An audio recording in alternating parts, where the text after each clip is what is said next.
Panelists, so Mosh Fire, karibu sana. How's your week been? Okay. Asante sana. Munanisikia, munanipokea. Loud and clear. How's your week been? It's been an interesting week. Kidogo slow, lakini unajua Friday watu wa jobo waga. I think they want their money on Fridays. Okay. Na leo hana bandanda, ana kitambaa ya kichwa. Hawajavaa kitambaa leo. You know, I got a lot of flack for it last time, eh? No, kwanza, you know, it was like, why am I buying the kitambati? My hair is not long. Where is that person who was asking about my long hair? Okay. Unasemaje bandio? Haya, na bandio karibu sana. We can't hear bandio. Mute that mic. Last week ulisema kwamba ilikuwa tight. Mute the mic. mute the mic. The kitambaa was too tight. Mute the mic. Okay. Muted. All right. Aya, asante sana. You know, now, Anne, yes. How, you know, like in this real estate space, how do you stay? Wow. You mean you were there? You mean you were there? Aya, tusalimie Mika. Aya, sawa. Okay, sawa. No, sema kitu Mika. You're already on career. Yo picha iko kwa mtandao. Sema kitu bwana. My feelings. Say my feelings. So to my fans, thank you for coming. Thank you for guests for joining us. Niwe ingine mjisalimia. Okay. Aya, sawa. So, asante sana Mika. So, I think we're going to go straight to Anne. And Anne, what I wanted to know first before we get into the meat and bones of what we're going to be talking about today, how do you stay afloat in this very competitive space against companies that are based in Kenya? I'm talking about, you know, like the real estate business. You live in Birmingham, Alabama, and you run a very successful business of selling real estate, selling land in Kenya. How do you do this, Anne? Thank you so much for having me in the show to speak this as a diasporan. I come on the show as somebody who is who have been the client as the diasporan themselves, and somebody now who is now selling the land to the diasporan. You asked how I stay competitive. The main thing that I do, that I believe in, is affordability. I've stayed here. I know how hard it takes to make money, to actually even pay your bills and have money left for investing, and actually to trust somebody when you're still here to invest it for you or to sell you something, which most of the people haven't even seen what they have bought. So affordability and a good customer service are those things. And also delivery. I deliver the titles to the people. I bring them to the US. Like now I came like 1.5 weeks ago to deliver the titles. Those are the three key things: affordability, a good customer service, and delivery. Wow, that's nice. Affordability, key customer service, and delivery. Now, what opportunities, what are the different real estate opportunities available for Kenyans living in the US? Because we already know about land speculation, we know about residential rentals. Are we limited to this, or what prospects do diaspora Kenyans in the US have in this space? Kaploti. Yeah, I was saying Broti Maguta. That is what people think when they hear Broti Maguta. When they hear in real estate, they think about a kaploti somewhere which nobody knows whether it's yours or not, even if you have a title, you know. Yeah, but there are so many things in real estate in Kenya. There is land, there is apartments, there is houses. I know people who buy houses off plan because they are cheaper. When they get out of the title deed, they sell them. That is similar to flipping of houses here in the US. Yeah. Okay. And there are many other things like apartments where people buy and then they Airbnb. Okay. And some people buy them and then they sell them. If you have cash, you have a more bargaining power. So there are many ways of doing real estate here. Okay, and we're gonna get into the details of that. And just what are just some secure ways in which diasporans can purchase real estate in Kenya? Because there was one of our listeners here, Tucha, who was asking, do we still have to use our uncles, our cousins, or ex-girlfriends on the ground? Anne? Why ex-girlfriends though? It was just an example. It was just an example. Mutua ground. If the ex-girlfriend is on the ground, it could be Kizito. Yeah. Wazabanga. Yes. Yes, if the ex-girlfriend is on the ground, maybe they're the ones with the eyes. Iyo zimeenda hizo. Yeah. Yeah, but Anne, talk to us about this.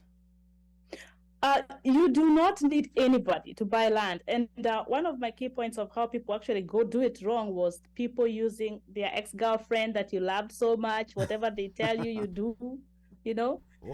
Even our parents, our siblings, our friends, because we like where they are in life, and we believe that we can get where they are if we listen to their advice.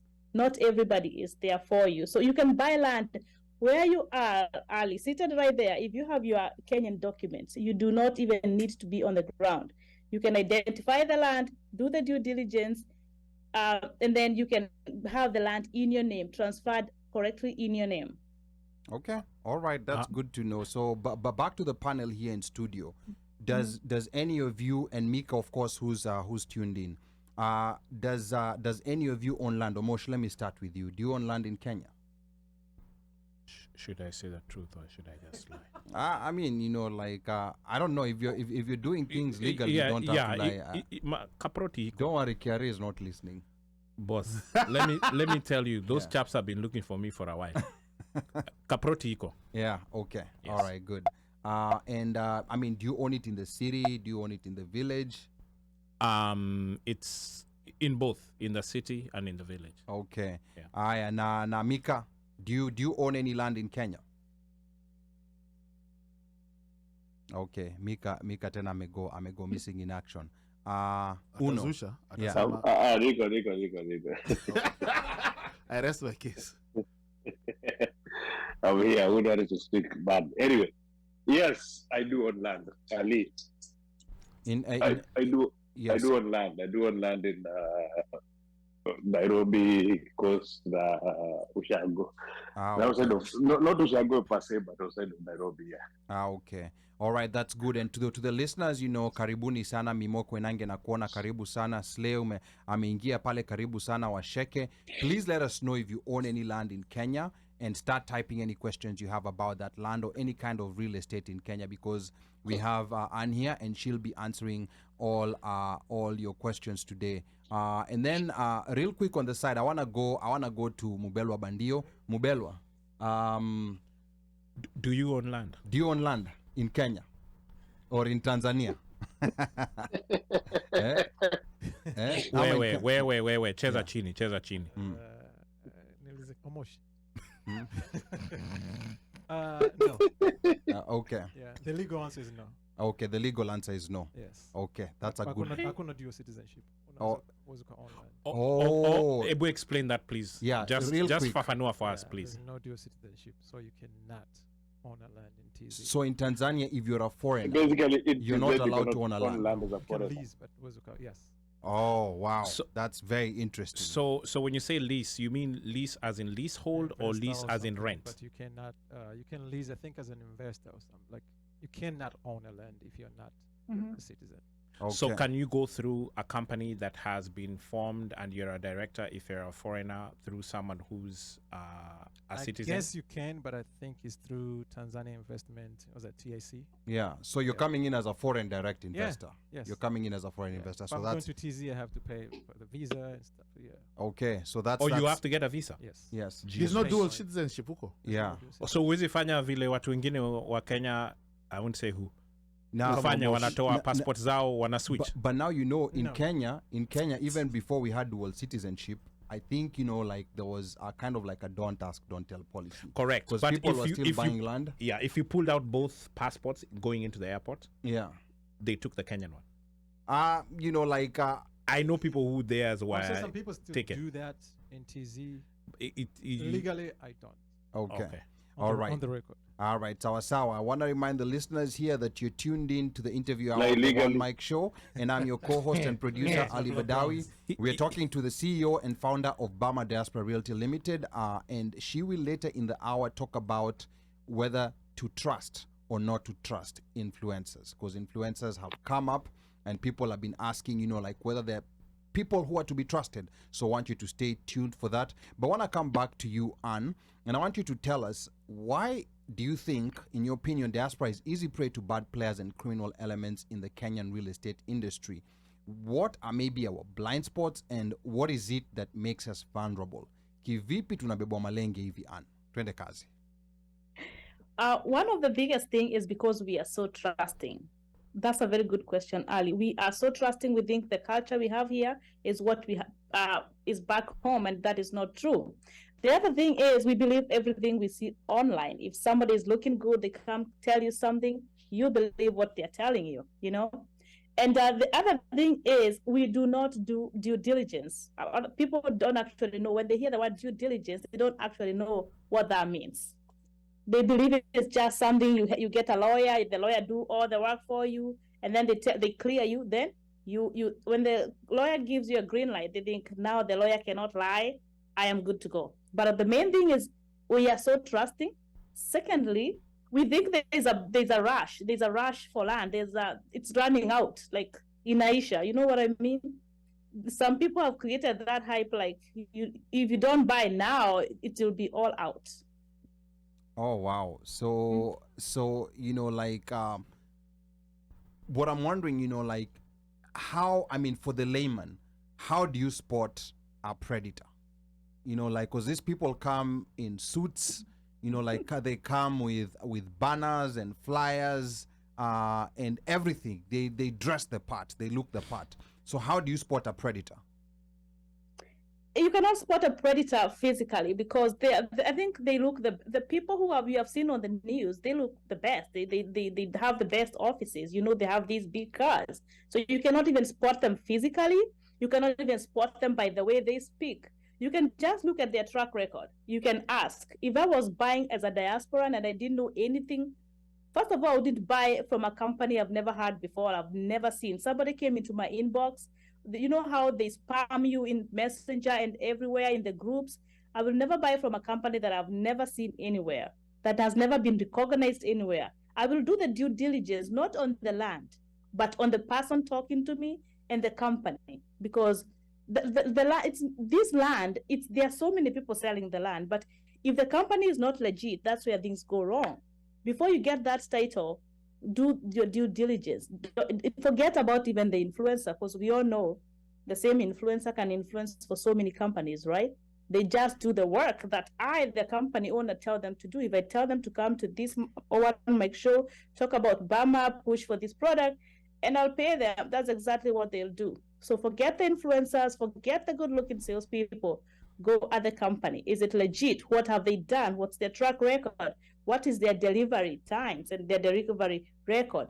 Ask who in the America, or if you're in the Washington, D.C., ask them, who have you sold land to in Washington, D.C.? Get their number, try to meet them or call them. Know their experience, know their delivery times, and know whether they got their titles.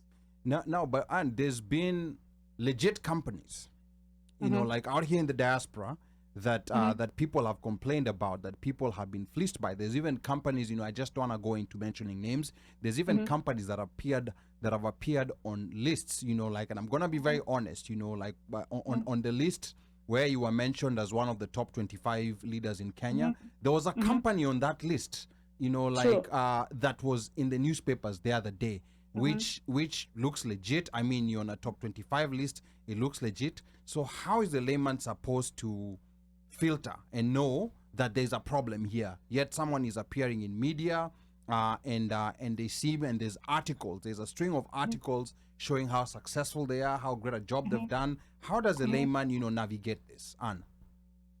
So what happens is, for a company not to deliver a project, something might have gone wrong. Either the land was on the riparian, they did not actually own the land, they were trying to buy it and they were selling it at the same time. So there's something that happens in there.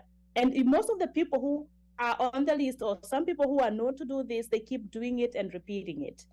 So if I was a person who did not know which company to follow, I will not even go with a company that has a complaint online, because you'll see that is the trend. People keep complaining. And those people who put these people in the limelight are people like me and you, who have waited for years and years, complained in many places, and nobody has heard us. So what they do, they go to the media, or they just start demonstrating.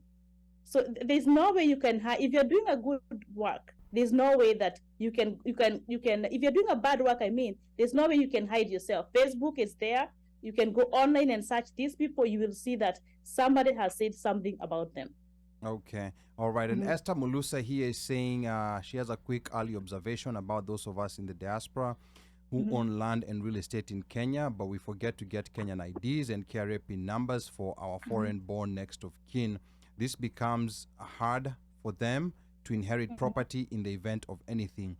Nowadays, without a Kenyan ID or KRA PIN number, one cannot transact any business in Kenya, ni buying or selling of any property. And this is something that we're going to talk about on later in the show. And this is when it comes to inheritance. You know, like, have you thought about when you own property in Kenya, your kids are living here in the U.S. with you. Have you ever thought about what happens to that property in case you die? You know, do your kids get it as inheritance, or what exactly happens to it? Want you to stay tuned. We're going to get back to that. Uncle Musa is going to hold on to it. Who's Uncle Musa? Uncle. Uncle will hold for... okay. Yeah. Okay. Yes. Sawa. But now... But just to add on to that, and we can probably talk a little bit more about it, there's a new law that was enacted, I think it was last year, to do with inheritance. So there are trusts that you can actually now formulate and take all your properties and put them in a trust without having to pay inheritance, pay the KRA fees. What are they called? What's that fee that you pay for KRA? Oh, the fine? You know, like if you don't file... Stamp duty? Stamp duty. Stamp you duty. don't pay. So basically, stamp duty, is it what, 10%? Or is it 1%? It depends. In the city is 4, in the other areas is 2. Which can be very high. So imagine you have a It's property high. that's Well, like, a you know, big prime property, yeah, you know, like 35 million or 40 million for your property. You, whenever you're transferring or handing over from changing name from one to the other, you have to pay stamp duty. Right. So if you're putting it within a trust where the owner is already in that trust, then everybody else comes in and you're all owners at that point as part of the trust. So, you know, check with your lawyers and see, you know, there's people out there who know about it. But this is something that came in within the last 2 years that they are allowed to have this sort of trust to be set up. Okay. Sawa. Asante sana Omosha. And Mika, I think, has been diligently listening. Mika, give us your views and, you know, ask Anne any question if you have. Mika, twende kazi. He's on pause. I guess for me, the question that I would like to ask is, how do you go about with building the due diligence? Because even in Kenya itself, you'll find land is a very tricky situation. You'll find most places the lands which have 5, 6 title deed owners. So as you being here in the diaspora, what process or how do you go ahead and ensuring that people, when they get the issues of the titles, it's clean title. It's not a title whereby, because you've had people who've gone to own the land and to own the house, and you find 3 people have the same title for the same land. So you asked, that's a good question, how I go about this. For one, you have to have a good trusted lawyer, a property lawyer, because I've realized diasporans just pick any lawyer in Kenya, because no lawyer will say no to if you ask them whether they can help you do due diligence. And maybe later I'll tell you more about picking a lawyer and why and or not. It's not even advisable when dealing with some companies. But what you do, you get a good property lawyer who will do a good due diligence. And of course, you have done your search. And searching for, especially as the vendors, we don't just do a search. We go all the way to the green card level. And that's how you avoid this double allocation. Anytime you do the search, you will automatically know whether there is the double allocation, or you will eliminate most of the beginner things that go wrong for most people who are buying these shambas. Remember, when you go to your village where you come from, you're trying to buy the land next door. It's super prime, and that is when you're most likely to be conned. That's why you'll find, like, if you're buying a land, let's say in Kiambu Road, it's about maybe 20-30 million. That's the land that is that will easily get double allocation. But when you're buying this land, like I sell out there in Nanyuki, in Malindi, in Diani, you know, by now you have built a good relationship even with the lands office. You go there, you search for the title. You have people who are helping you. Of course, you cannot just walk in to the keep your lands office and start doing these things. You have a trusted surveyor who knows what they're doing. They go check for all these things.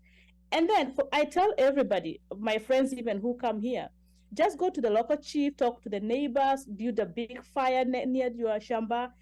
by this time, if there's somebody else who has interest, the neighbors have known, they have come. And if you have a land, you always talk to the neighbors. So the neighbors, you tell them, niangalile shamba, ni yangu, they have your contact. So it's very, very, very, very unlikely that when you do all these things, you can be conned. Secondly, there's one person that advised me one other thing that he does. I haven't tried it, but I can advise somebody if it can work for them. When it comes to writing your check, he used to write the last number wrongly. So because it used to give him the wrong leeway of a few days. So unajua venye check inaendanga inarudi hata huku US. So that is what he does. If you're buying a big chunk of land, you write that check, you do that transfer. So you get yourself time to do all these things. Ukipata hiyo shamba unaanza kulima huko. Unajua you can just take a tinga ile ya kulima. Because people who are doing these things, they cannot fool even the neighbors, they cannot fool the chief, even if they go and fool the person who is doing the search for you. I was going to ask, because she mentioned green card level. Maybe she can explain what the green card level is, because you mentioned it and then it just went. So what is the green card level? Permanent residence. Yeah, that green card level, and also address the US. question of Slay, where he's saying please talk on where Wananchi can do the search, because some people have advised that you can search about the land on Google. And Google, and actually, you know what? You can also talk about, there was an implementation of Ardisasa, whatever, and how it actually works. And how that Google It doesn't actually. It's not working for most people, especially I was helping another lady in Mwai. I haven't seen it, especially like in where my stronghold in Laikipia, it's not yet online, it's not yet digital. So it's not, you cannot search. Nairobi. And I haven't seen anybody search online successfully. Maybe people do, but myself, I would go to the lands office. But the green card is it's called a green card. That shows how this land was transferred from who was the original owner, how have they changed hand, and this document cannot be edited. And you don't just get this document. This document, sometimes you have to have a court order of a big reason to get it, But if you're buying these big chunks of land like us, we are able to access it. But you buying a 50 by 100 plot somewhere in Joska, it's not easy to go ask the seller to give you the green card for that. Yeah, but he asked how we do it. For me, I have to go get the green card because I'm buying in big chunk. And that is how I'll avoid big scam, because I'll see who have bought it, it came back to who, and then I will see whether the person who is selling me with their ID, they match what is in the green card. What is a green card? And this is at the lands office. Okay, all right, because I think like these are terminologies that most Kenyans out here who are just trying to buy land those are don't terminologies that understand. right now nobody has ever had. It's the master record. It's the master record of the Okay. lands and the sales behind it.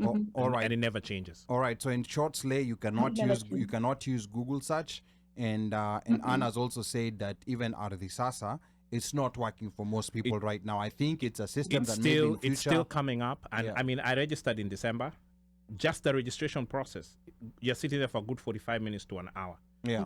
It's a pain in the behind. But for Nairobi properties, it's unfortunately, if you want to pay your land rates and stuff like that, then you need to go and register with Ardisasa and then start paying your land rates through that. Yeah. Okay. You register that piece of land and then you pay through that. It's once they get that system working correctly, it's gonna be a game changer. Yes, but It's going to be a game changer, true. Okay. As the Melissa says over here, the lands office green card is almost an assurance of land ownership. Okay. True. So it's the master record, like Omosh was saying. Okay. Yeah. So Yeah, green and card. Remember that. Nasi here US, Here US, see here see makaratasi. permanent residency. Yeah. Asa see Kuna hiyo zito pia. Hiyo. Okay. Aya, sawa. And in your opinion, are these scammers, deliberate, or are they just people who made bad bets and investors are left holding an empty bag? Because we're trying to understand the psychology here. Is it someone who sits somewhere and decides, I'm gonna sit and scheme how to defraud people in the diaspora, or is it just someone who made a bad bet and then investors are left holding the empty bag? If it's a one-time case, we can say something happened. It can happen. They say this thing can happen to the best of us. You have seen even Nairobi, if you are familiar with the Rostan's roundabout, where there was a Nakumat there that was demolished. They said it was on the road. Actually, there was tractors demolishing Nakumat from the Muhindi, and he had all the documents. So these things can happen even to the best of us. You can buy air, without even knowing. You have done all the due diligence. Maybe somebody knows somebody who knows somebody of the green cards, but it is very, very rare. But what I see about the people who mess up diasporans is a serious thing. It's somebody who doesn't have a conscience, because when you're ripping off people millions and millions, and you're still living freely and living with them, that shows you are not even. I don't know what I would call these people, but if you ask me, I would say these are people who are doing it on purpose. They go buy a riparian land. They know it's by the river. They go get a community land. They know there'll be issues later, and they go ahead and subdivide it and sell it. Or sometimes they subdivide it in the what do you call it, illegal sizes.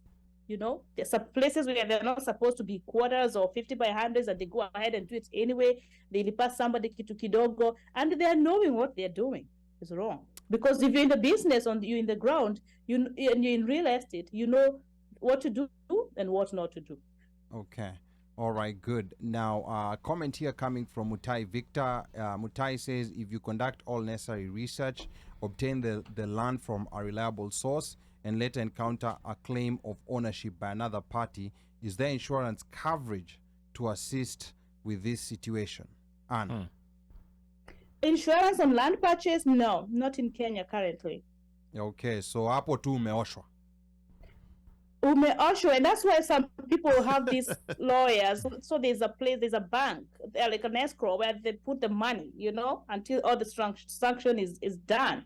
Like you have your lawyer, we are putting the money here, That's one of the things you can like safeguard your investment, but not many people are familiar with it.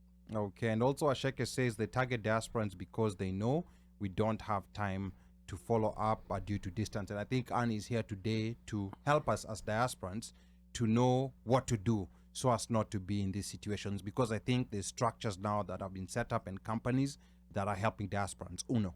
Maybe, Anne, you can elaborate more on that bank, that whatever is put in escrow to help. Maybe you can elaborate a little bit more. Maybe that can be of some help, or make us understand, like how when if you're part, is it an organization, is it people coming together, it's you guys that you pull your monies, your resources, put them there, and then if everything checks out, then disbursements are made, and then people get the land. I don't know. Maybe you can elaborate more on what you're talking about or referring to when you talked about the escrow. I don't have a big experience on it. I don't know, somebody in the comment has, but once I was a board member of a big women's circle called Kenyans, and we were purchasing a big land in Nanyuki, a very big land worth a lot of money. This money was raised by women here in the US. It's a circle. So we had to be very safe. We had to do everything. So what happens most of the time when you're buying these kind of investments, you have your lawyer and they have their lawyer. So there's an account that is there that's the money goes to. That's all the people should be signatories to, and nobody can transact without the other. So and when the land is completely transferred, according to how I understood it, then is when now, the money is released to the seller. Okay. Mm-hmm. You get what I'm saying? Yeah. Okay. Okay. Yeah, my experience with that or something similar is just think of it as going to, say, housing finance to get a loan. And so what happens is you have your attorney, they have their attorney, and then when you're getting ready to conduct this business or to go ahead and purchase the piece of property, and say housing finances aren't giving you the loan for whatever piece of property it is, they'll do their due diligence on their side, you do your due diligence on your side. Now there's money that you need to then transfer to their lawyers, and that money goes and sits with their lawyers, but it does not necessarily. So basically in Kenya, lawyers have the ability to hold money for you in like an escrow account. And so until everything is cleared in relation to that particular transaction, that's when the money gets released by the lawyers. And that's why some lawyers do some very shady things and lose their licenses, because they have access to a lot of money. Because whenever you're doing any types of transactions, the lawyer gets the money, holds the money, and releases once all the paperwork is okay. So, I would highly recommend anything that you're doing in Kenya, land related, get a lawyer, make sure you have somebody even in the lands office, get the surveyor, get the search done, and check, the green card on the back end as well, to see what's there, because the green card is the one that actually shows if there's any caveats. Basically, a caveat is like somebody has put in a stop so that land cannot be sold. It would show up on the green card. So that would be the time when you actually, do those sorts of such, so that you actually know if there's anything or any disputes in relation to this particular, especially if you're dealing with ancestral land or land you're buying mashinani. How is it easy to get a green card, or access to the green card? It's there. It's at the lands office, but you have to go through hoops to get to it. So it's not something that you just get. So it's not something you keep. It's no. It's in the lands office. It's the actual master record that's at the lands office, and in order for you to do that, you have to make a request. But it's not something that you just get. You have to have a good reason. So if you use a property lawyer, they're the ones who know how to navigate the system. They know how to go about to go to the lands, and just having a lawyer in Nairobi or a guy in Nairobi who deals with properties does not necessarily mean that that's the best person to help you purchase a piece of land mashinani. So that's also another thing. Like those different lands offices, even the days they meet when they actually agreed to do, so there's something called succession when you're dealing with traditional lands or lands that are ancestral. They meet like once a month in certain areas, and in different lands offices you might find that those guys meet twice a month. So those are certain things that a guy in Nairobi may not necessarily know, and so you want to get a lawyer who's a property lawyer in that particular area and is familiar with that things that happen in that jurisdiction, because different areas behave differently. All right. And let me add this about the escrow account also. This money stays here between the buyer and the seller. And when the buyer gets delivered, when the buyer gets the title, now he authorizes for the money to go to the seller. So it's a very good thing for the diasporans, especially those buying in Nairobi or in these high-end places. Yeah, and we're going to talk about titles later on in the hour, because there's some debate about whether titles are actually proof of land ownership. But Luis says here, if you do your due diligence and everything checks out from lands and you still end up getting conned, I think the government should be liable and reimburse all expenses. I know using the government in Kenya is a stretch, but who bears responsibility in such a case? So this is just an issue where I think, from what Anne has said, willing buyer, willing seller, shariako. You just have to go through the right parts in doing this. And then also, Slayer was asking, there's a case of special prices for people in the diaspora. Like where land is being sold, but the sellers, like wamekubaliana, will have a special price for people in the diaspora. Because of Maju, wameshiba, they have dollars. Is this true, or very true, or is it just something that people are coming up with? Anne? I don't think it's true, because when you're selling land as a company, the prices are listed in your website, in your pages. According to my experience, diasporans are getting a better deal. Why? Because they're paying cash. Secondly, when I'm coming to a group, let's say like OneMicShow organization, to sell to all the presenters, the staff, the whole company, I will come and talk to maybe Ali and give you guys a deal. So you are able to get people who are together, and you can buy them. You can give them a good deal. I think diasporans get better rates because they are loyal. When they start buying something, they finish it. You're not going to have any problems with the diasporan. And diasporans, because of the trust, they keep referring their friends. So I don't believe the diasporans get higher price unless it's some crooked company over there, because we know how to do due diligence online. We will go and search and look and compare.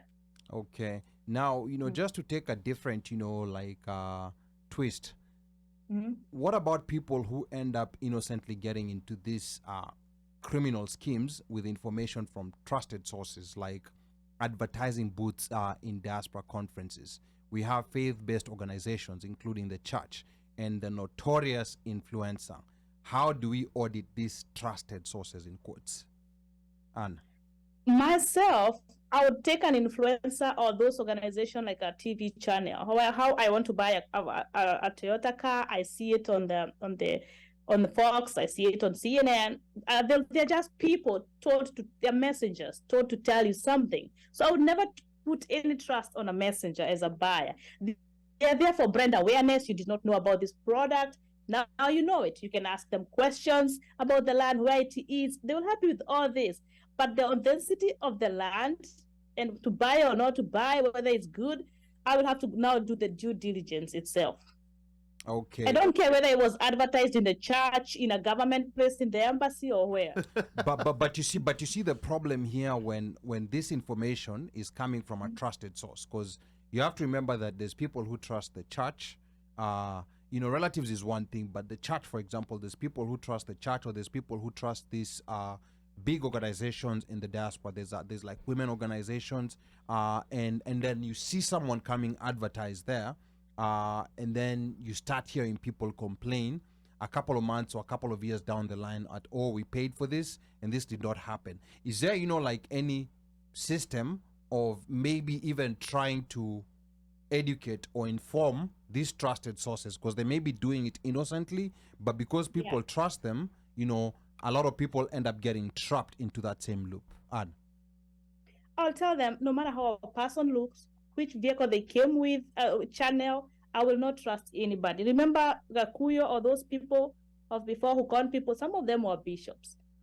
Even these people calling people now, you have seen them in churches, in conferences, because this is, everybody is trying to make a sale. And if they can sell it through the church, why not? So I will not trust anybody. Even if they came with Queen Elizabeth, they came with Mother Teresa, I will do the due diligence, the hard way, not a soft way, because I saw you with a church person, or even with Obama, because Obama might be a good person, and Obama knows your good side. He doesn't know your crooked side, and Obama knows you as a MD. So there might be a crooked CEO or a crooked director there in your company who will even make things go down. You see? So I'll just say trust but verify, and then verify again. All right, trust but verify. And here, Luis Mwai. No. Trust and verify, and then verify again. Okay. Get it right. All right, trust and verify, and verify again. Now, Esther Mulusa says the authority to purchase nowadays involves county commissioners who make sure the seller gets their dues from the lawyer, and then from the buyer. Sorry. And then Luis Muya says, then I don't believe it's in good faith that the government has a tool, that's a green card, that can alleviate these issues but still make it inaccessible by common mwananchi. Why must it be a long process, or should I have to go through a lawyer? And I think, like now when we're seeing this is where now we're starting to see the differences of, like living here in America and how things work in Kenya, and things are just different, But even here, you need a lawyer. Yes. You when you're buying a property, you need a lawyer. So I don't get it. I mean, you need no, not necessarily. You need a lawyer. If you're buying if you're buying land, or if you're buying a property like a house, you don't need a lawyer, Mosh. In my experience, you do for sure. You don't need a lawyer. Yes. So how is the titling being done if you don't go through a title search company to do the titling? Because those guys are lawyers. So that's what I'm saying. You do need to have a lawyer at some point in the whole home. Oh, in the whole process. Yes, you're gonna need a lawyer at some point. So, and if you don't have one and you've been used to not using one, then you're lucky that you've had things work the right way. Okay. All right. So I now remind the listeners that you tuned into the interview hour of the OneMicShow, and I'm your co-host and producer, Ali Badawi. We are talking to the CEO and founder of Bama Diaspora Realty, Miss Anne Mwai, and she will later in the hour talk about what's the return on investment to expect from Kenyan real estate. That's a question that a lot of people have been asking themselves. So stay tuned to find out. But before we continue, Uno, I want you to remind us what we have in store tonight for the social hour. What are we going to be talking about? It's very simple. You're about to get laid off. Oh, yeah. You're about to get laid off, what plans do you have? How have you prepared just in case uambiwe you're called to the HR office and like, oh, by the way, your position is no longer, it's a wrap. They give you a pink letter. And yeah, as of Friday. So yeah. Utajipangaje? It's called an exit interview. You've been chapward red biro. Yes. Umepigwa kalamu. Yeah. Utajisotaje? Or how do you prepare yourself just in case this happens? Okay. And in that conversation, we're going to be joined by our Shekendi Rangu from Texas. She better. Who will be giving us some pointers of how we need to prepare. Because this is something that you have to be ready for. Yes. You don't have to wait until it happens. It most of the time comes by surprise. So you just have to be ready. You know, like Chris Rock, you just have your small bag. So when that day comes, just pick up your small bag and go away. Because that's what Chris Rock says. You know, in the white neighborhood he lives, he has a small bag at the door. When white people decide that they no longer want black people in that neighborhood, he's just going to pick up his small bag and he's going to go away. He's going to exit. He has a plan. Or sometimes my uncle says, like even in a household, sometimes the lightest person is the man. So he says, "Moduri nakagoti gake." Yeah. Okarimaga. So even married men should have a small bag ready in case of anything. No.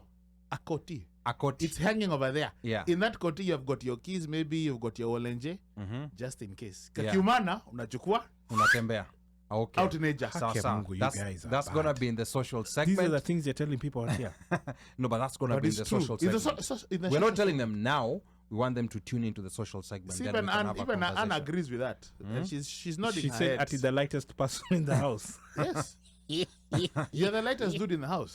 You're the lightest person in that house. All Boss, right. how are you the head of the house, but you're the lightest? You're the head and the lightest. All right. Sawa. We're going to do that all. Yeah, uncle. Okay, we'll check with your uncle. I'm telling you. Yeah. Yeah. All right. Now, Believe you me, bro. Now, and as we get back to the conversation and as we continue, there's a former diasporan, Goshen acquisition founder, Mr. Solomon Wangwe. He once said that a title deed is the most useless document in Kenya. Now, for those that already own the land, how can we ensure that our investments are secure from both land grabbers and even squatters? And also, how do we make sure that we do not fall in this duplicate title deed quagmire that is fairly common? Anne. She's on mute. You're on mute. Mute. I'm sorry. So I have had that statement. I've had people forward that flyer to me. And I will say title deed is the most important document you'll ever own for any property that you'll ever buy, because without it, you have no proof to show that it's your investment. It's like the title of what do you call it? The title of a car or of a house here. Yeah. Mm-hmm. You have to show, it's like your green card. How would you show that you are legal here or your ID if you don't have a document? You just be void words. But titles can be fake. So I tell my customers, and they do, because I get to hear this from the lands office. Once you get your title, do a search. When you do your search, it will show you whether you are the owner. The land was transferred to you. A search is a good thing, and it works. And I think a search is a sure way. You don't have to worry about green cards, especially when you're buying from companies, because they are subdividing big lands. So if you go to the lands office, you do a search, the title is in your name, you are safe. And you put your title in a very good place, because without that title, you are not selling that land. You're not doing anything with that land. That's the only proof that you are the owner. So what's the case of people having, like double titles allocated, double legit titles allocated for the same land? I mean, we've seen scenarios where people go with bulldozers. Like, for example, in Diani. Diani is is one of the areas where you operate, and it's become so controversial because we've seen a hotel, like a hotel bulldozed, by someone who claims that they own that land. So how does a title guarantee you ownership of the land when someone can come with thugs and a bulldozer and just flatten all your property? Anne? Diani, Lamu, I've seen actually in Westlands with this big expensive establishment, but a title to a land is one. The one coming second and third is fake. That means the person buying the second one, they did not do their due diligence. The third person, the same thing. One land has only one title. There's nothing like that. If you're buying the second and that, you trusted somebody, there's somewhere you did not do your due diligence, and there's no lands office that will issue two lands, because there are signatures, there's processes, it will show who issued that, which registrar, what happened, and the back of the title, it will show even the subdivision, how it happened. The green card will show how it was moved from one person to the other. So the person buying land that has a title of another person, they were conned because they did not do their due diligence. There's nothing like two titles for one land. So do you advise buyers to put a caution on their own titles, so that way if there's any inquiries or anything big that's transacting with this piece of land, they'll get a notification? I don't encourage cautions because they're expensive. I only encourage titles if there's a third party interested in land. If you bought a land and you have everything and you feel there's somebody else saying they own the same land, by all means put a caution. But if I buy land today from Bama Diaspora, then I go caution it, I don't think I would recommend that. Okay, wow. Okay. You know, like, it's expensive, it's a big process, you know. yeah, I mean, this seems very complicated. You know, like Washeke here says, our corrupt system is to blame. Someone always wants to benefit, hence putting unnecessary red tape. Muzi, karibu sana to the One Mic Show. Muzi si wako tour? Yes, they're on tour. I thought he should be beating a drum right now. He's beating a drum while watching the One Mic Show. Oh, clearly. okay. Lakini they made a mistake on that flight. Back to Africa tour. Lakini kwa US. Lakini ni sawa tu. Okay, sawa. And then Mutai Victor here says, it seems like finding a competent lawyer is crucial. How do you even go about finding one? Are all Kenyan lawyers are to be trusted? And I think this is where Anna told us you have to get a competent lawyer. And this is where it gets complicated. Property. Yes, a competent property lawyer. Yes. And this is where it gets Might so as well complicated. use her lawyer. This is where it gets so complicated. Just use Mwai. No, this is where it gets complicated for people in the diaspora, because there's no way a lay person, and I understand where you're coming from, you're on the ground, but there's no way in which a lay person, you know, like you've been living in the US for 20 years, you go to Kenya maybe every 2 years, 1 month, there's no way in which you can have that capacity to make that determination that this is a competent lawyer. So there's this, you know, like there's a saying that do your due diligence and get a competent lawyer. People have tried to do this and they've still failed. So what is the missing link here?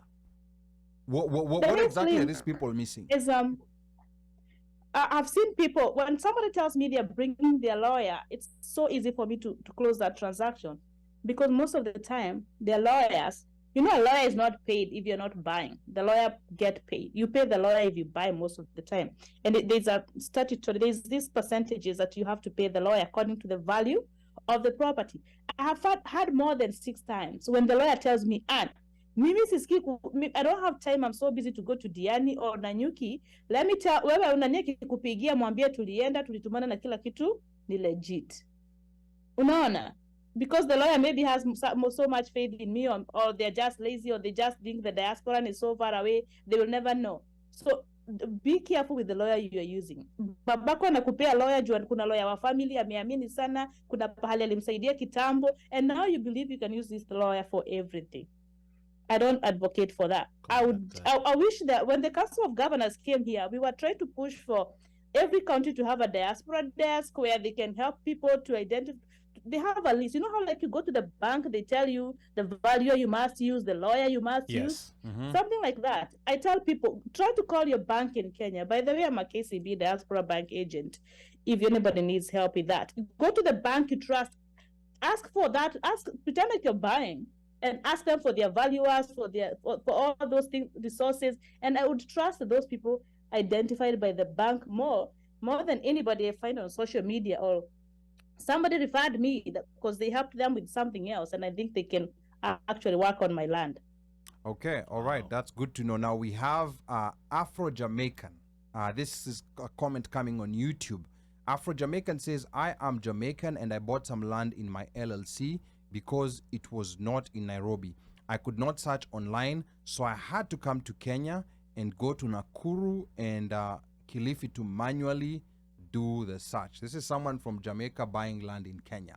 So Nona, you know, like Kenyan land is on demand. Yeah, even in brethren, Jamaica. wagwan. Even in Jamaica. And I think, is it Morgan Heritage that got citizenship in Kenya? And I think they bought land or something of that sort. Naomi Campbell. Yes. Kuna So watu wengi. There's quite a number of them, but the way you do it is you just have a company. You have a Kenyan who is one of the directors in that company, and then the non-citizens are directors. you buy it through the their- LLC. Yes, you buy through that company. Okay. So the directors pretty much have the ability to buy because it's now a Kenyan company. So it's akin to a Kenyan buying. Okay. All right. Good. And What then that helps with, it makes you buy like a regular Kenyan, but you can actually buy as a foreigner, but the taxes are very high and you can only have a lease. Like you see how, remember Del Monte case and all these other people? yeah. The land cannot be freehold. You can buy as a foreigner too, but I would advise what he said. That's what I advise my clients who are not Kenyans, especially Ethiopians or Ugandans or even people from abroad. Buy through the company. Okay. But you can also buy as a foreigner. Some white people don't care, they have the money, so they'll buy as a foreigner, but they'll pay a lot of money, and it will be only 99 years lease. Okay, and this is where now we also have to appreciate being Kenyan, because you had earlier Bandio telling us, because Tanzania, our neighbors, don't have dual citizenship, they cannot legally go back to buy land at home. No, you like can't. that's illegal.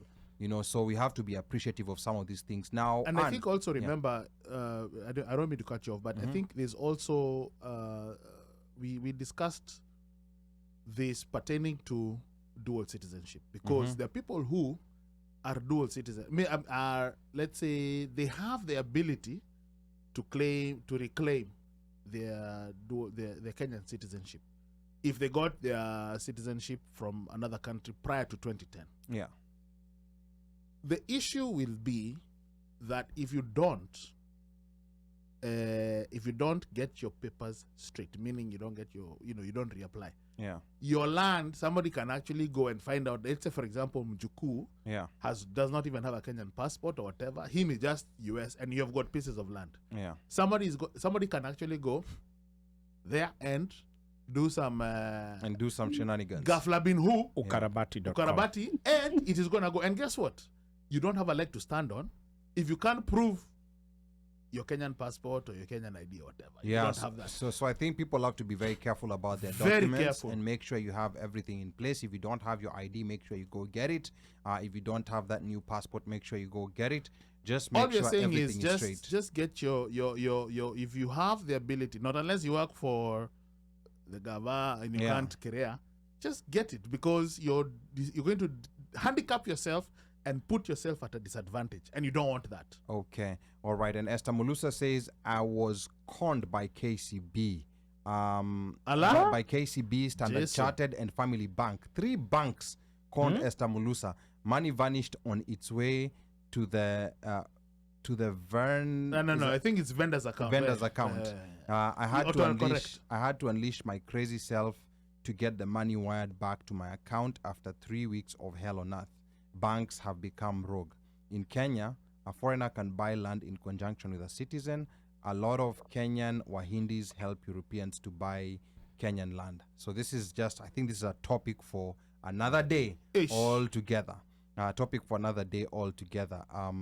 And then there was one of our loyal listeners, Washek Ndirangu, who's tuned in today, was earlier today asking, for those who've already paid for building in developments, how do we vet quality issues remotely, such as timelines promised or maybe quality of materials used? Because we've seen situations where people are paid a down payment, they were promised 2 years, you'll be moving into your house. It's 5 years, na bado ni mchanga. Gakuyo Investments? Sorry, my bad. Ama labda mawe ilimwagwa na hiyo mawe iko hapo sasa. Gakuyo Investments? Sorry. All right, let's go back to Anne. Yeah, it's unfortunate, and I think we go back to the lawyer. When you're signing this contract, make sure there's all these things, like by this quarter, what will have happened by